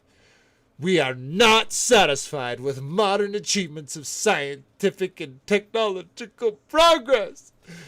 Science working for satisfaction of consumer needs will not be able to ensure a technological breakthrough towards a radical different way of life. We believe that the world needs a different ideology paradigm. Within its framework, it is necessary to form a major objective capable of pointing out a new direction for the development of all mankind and ensuring the achievement of a scientific and technical revolution. The new ideology should assert, as one of its priorities, I might add, the necessity of using breakthrough technologies for an improvement of man himself and not only his environment. All right, hopefully y'all enjoyed that little ramble, little voiceover of mine. How ridiculous. We believe that before 2045, an artificial body will be created that will not only surpass the existing body in terms of functionality, but will also achieve perfection of form and no less attractive than the human body. What? Hologram? A hologram is okay. You guys want to just turn yourselves into laser beams and shoot yourself into space, but we're the crazy ones. Oh God. Okay, wait. People will make independent decisions about the extension of their lives and the possibilities for personal development in a new body after the resources of the biological body have been exhausted. Oh God, these people are psycho. All right, let's check out this little. They're saying project name. What? Name. Project name. Like, is this like copy paste? This has to be fake, right? Like this has one? Maybe. It has to be a troll, man. Maybe it's really not, but just like name, project name, controlling subject, who is in control, the object of control, how is it controlled, means of control, control interface. It's like, oh my God. These people are psychos. All right, let's got about 10 more minutes. Let's check out these last few things before it's time to go.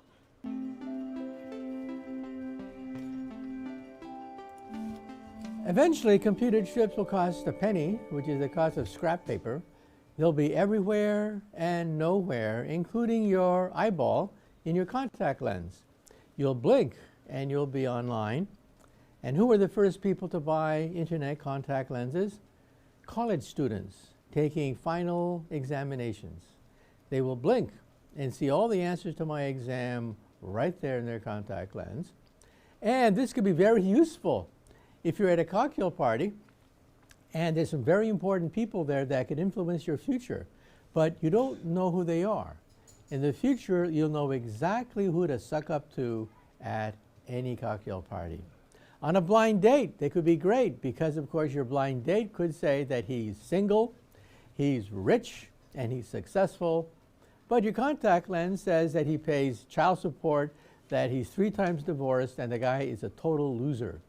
So, yes, we're going to have almost infinite knowledge.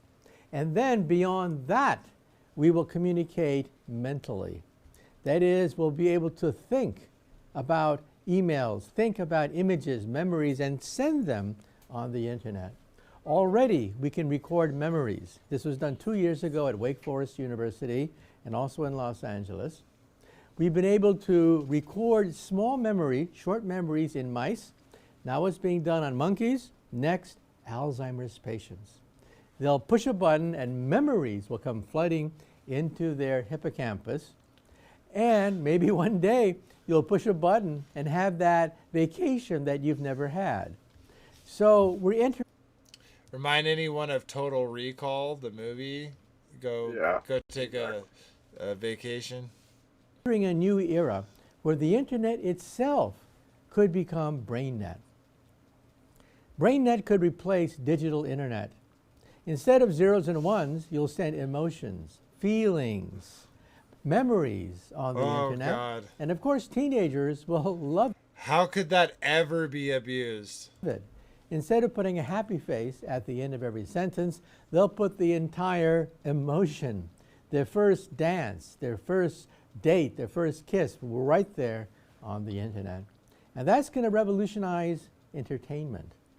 Because remember the talkies? When the talkies came, the silent movies went out of business. No one wanted to see Charlie Chaplin when you could hear actors talk. So movies are nothing but sound and a screen. Think of what will happen when you could feel emotions, sensations, feel what the actor is feeling. Then the movies will seem so barbaric. They'll seem such like a dinosaur technology once we have BrainNet capable of sending emotions, feelings on the internet. Big think, weak words, but you know what I mean. You know what I'm saying. All right, let's see what Steal the Bike Tyson has to say. There's something called the generation that will have escape velocity. Do you know what that is? Okay, I'll tell you what it is. In the last 50 years, we've increased life expectancy 20 years. In the last 10 years, we've increased life expectancy by 5 years. So there will be a time where in the last year, we increased life expectancy by a year. At that moment, Homo sapiens have achieved escape velocity from death. That generation will never die unless you're hit by a bus. That brings you the question, if you could live forever, would you?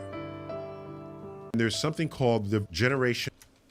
Yeah, most people would totally say, yes, I want to live forever apart from God. And that's exactly the corrupted promise that the evil one told them in the very beginning. So this is not something new. This goal, this desire of them to do these things, to become more than human, to transcend the body that the Father gave us, and to utterly go into something of their own creation, their own godhood.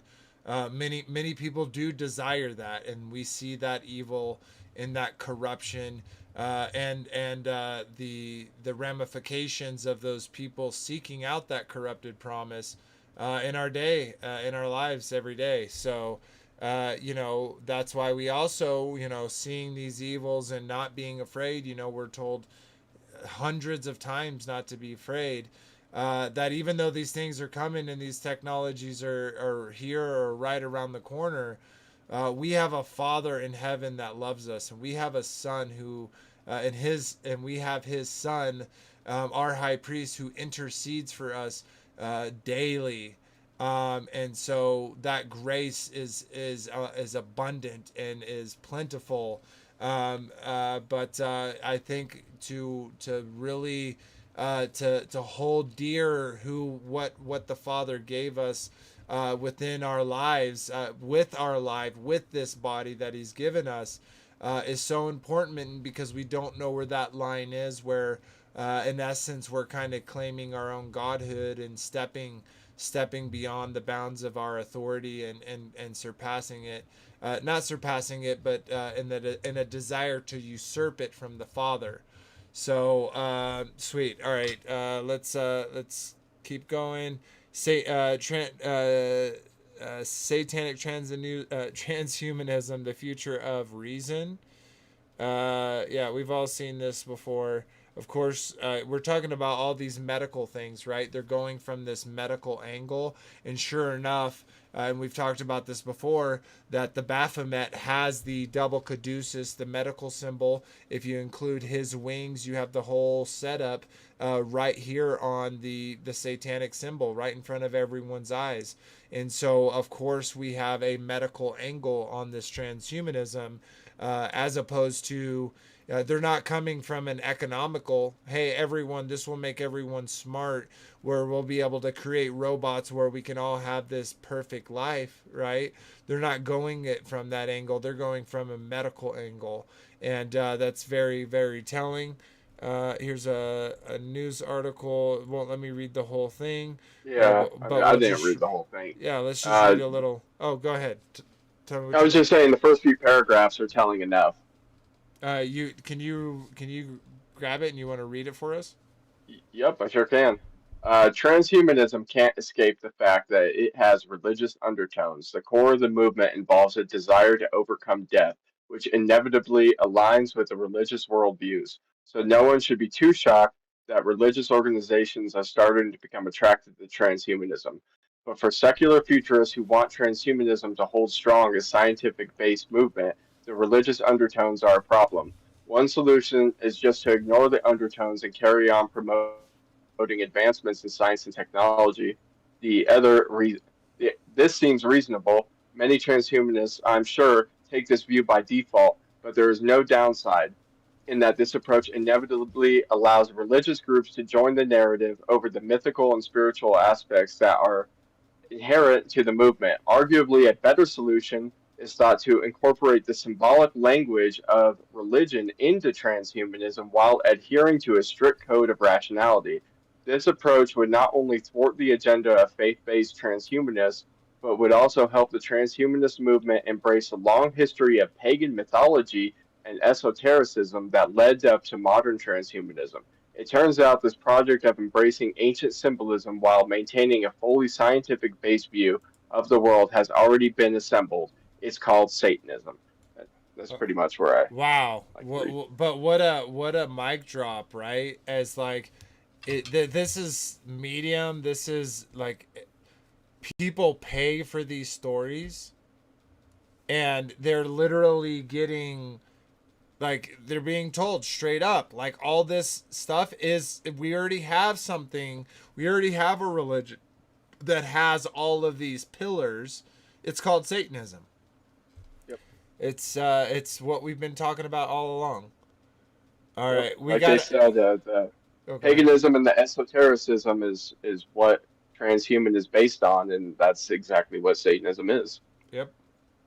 So, all right, we got a 3-minute video, and then we'll call it a stream. And our buys, I'll give some people some reminders, but let's check this out real quick.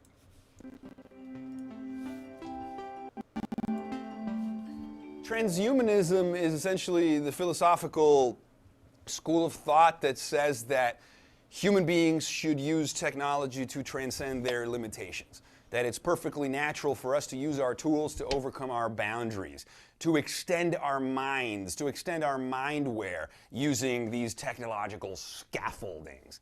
The philosophers Andy Clark and David Chalmers talk about technology as a scaffolding that extends our thought, our reach, and our vision. Ray Kurzweil reminds us, 100,000 years ago in the savannas of Africa, when we picked up a stick on the floor and used it to reach a fruit on a really high tree, we've been using our tools to extend our reach. Technology He's so is racist, us. he's calling Technology everyone is monkeys. our extended phenotype, as Dawkins says. Technology is our second skin. We're not the only species that does so. You know, the termites build these enormous termite colonies, which are temperature controlled. I mean, our cities, like the termite colony, are really who we are. You know, if you're able to like make that cognitive shift and transcend what Andy Clark calls the skin bag bias and realize that we don't end where our skin tissue ends.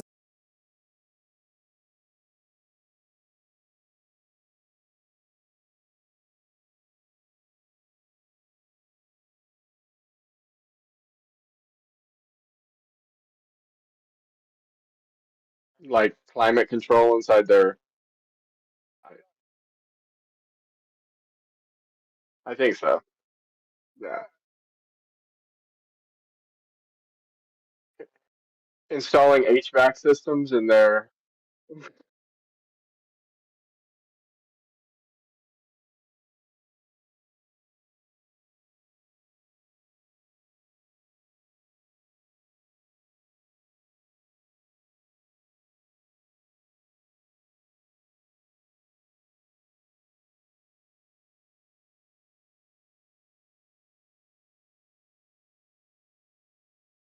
Right.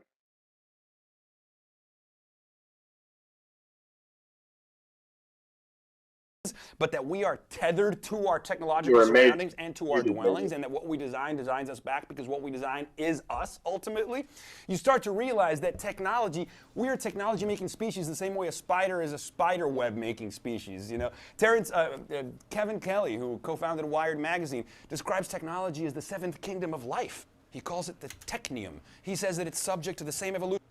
Sorry guys, I was muted. All I was really saying in there was I don't get if this guy is trying to say that termites are conscious of creating an AC, you know, like air conditioning within their hives, because he's then saying that they're thinking about these highly advanced ideas. And if he's giving that much conscious to termites, like, it's kind of crazy. But it was kind of just a tangent. I apologize for that, though. Let's keep going. Evolutionary forces is biological evolution. You know, that's the craziness here, is that we're finding more and more that our technological systems are mirroring some of the most advanced natural systems in nature. You know, the internet is wired like the neurons in our brain, which is wired like computer models of dark matter in the universe. They all share the same intertangled fundamental structure. What does this tell us? That there is no distinction between the born and the made. All of it is nature. All of it is us. So to be human is to be transhuman. But the reason we're at a pivotal point in history is because now we've decommissioned natural selection. You know, this notion that we are now the chief agents of evolution, right? Edward O. Wilson reminds us we now get to decide who we become.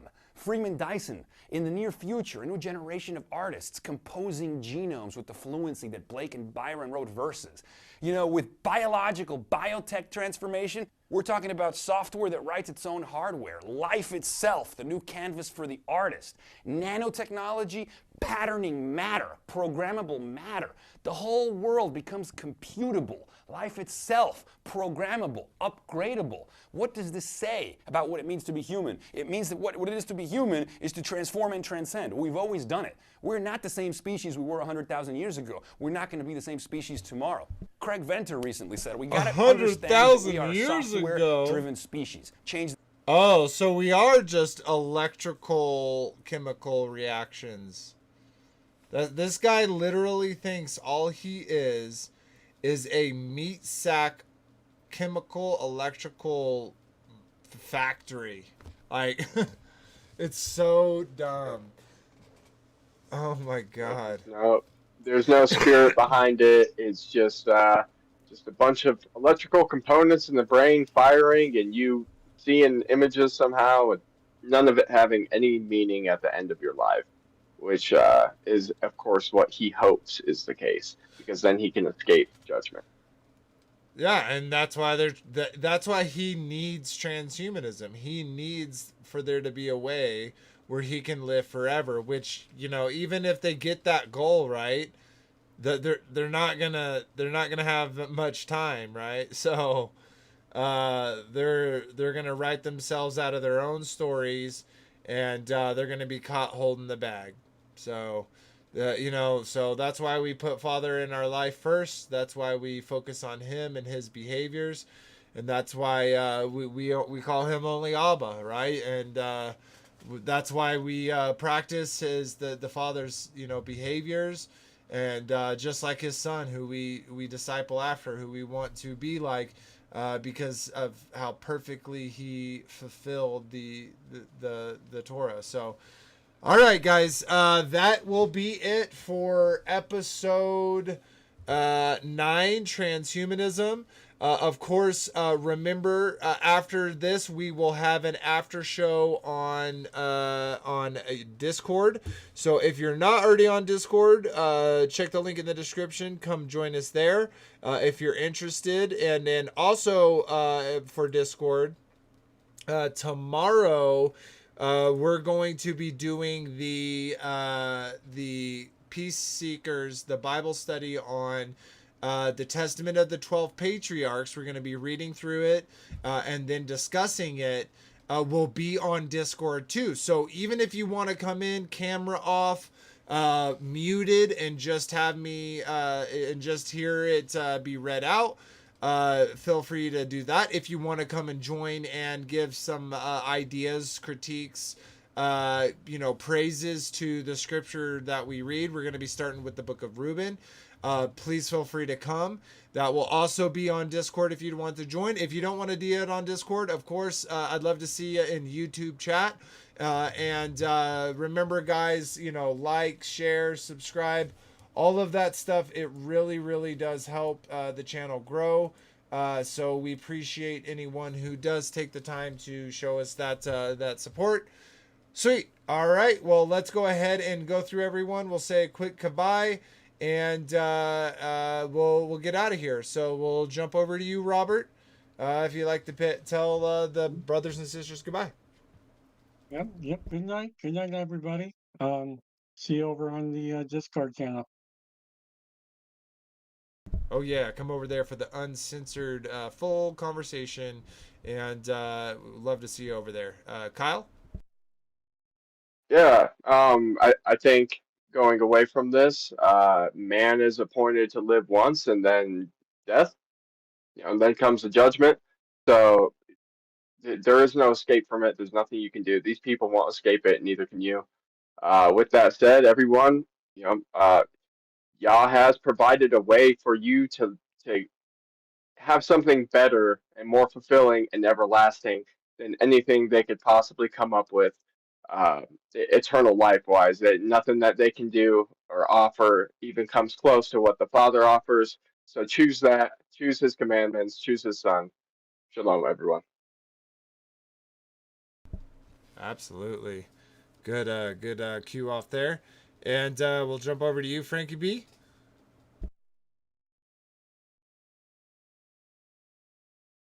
Oh. Can you hear me? Yep. Go ahead, brother. Yeah, don't worry about what they want to do. Just live in the present moment. Get out with nature. Eat a holistic diet.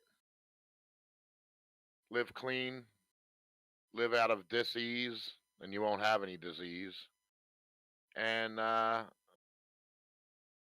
just keep your mind free.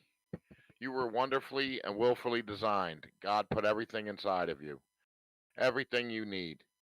If you just do some research on YouTube, you'll find out how you were designed and how to just live a pure and clean, wholesome life through fasting, diet. I'm down to 220. I lost a total of 65 pounds in the last 3 years. Nice, brother. I'm just look, and they tell you don't look into the sun, but the best way to get vitamin D is to look into the sun. It won't hurt your eyes. Your eyes, Jesus said, your eyes are the portal. Your eyes receive it's one of your receivers.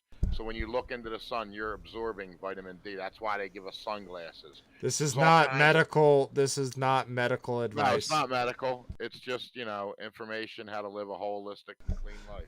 I'm just saying YouTube. Oh yeah, I know. I hear how you're saying. Yeah, absolutely, absolutely. There's a ton of information out there. Do your research. Yeah, like he literally created us a terrarium, right? And inside this terrarium, he put everything we could possibly need. And we should look to his creation, not man's creation, for healing. Because he put all the plants for us here. He put all the animals here definitely has something to do with it. Sweet. All right. Well, thank you, Robert. Thank you, Kyle. Thank you, Frankie B, for all being here tonight. For those, yep. For those that weren't able to make it, we miss ya. Hope you see it next time. For those that joined us in the live chat, thank you so much for being here. It was love to see y'all chatting away and having a good time as we were throughout the episode. So we appreciate you. Until next time, guys, remember that ABBA loved you first. Good night, everybody.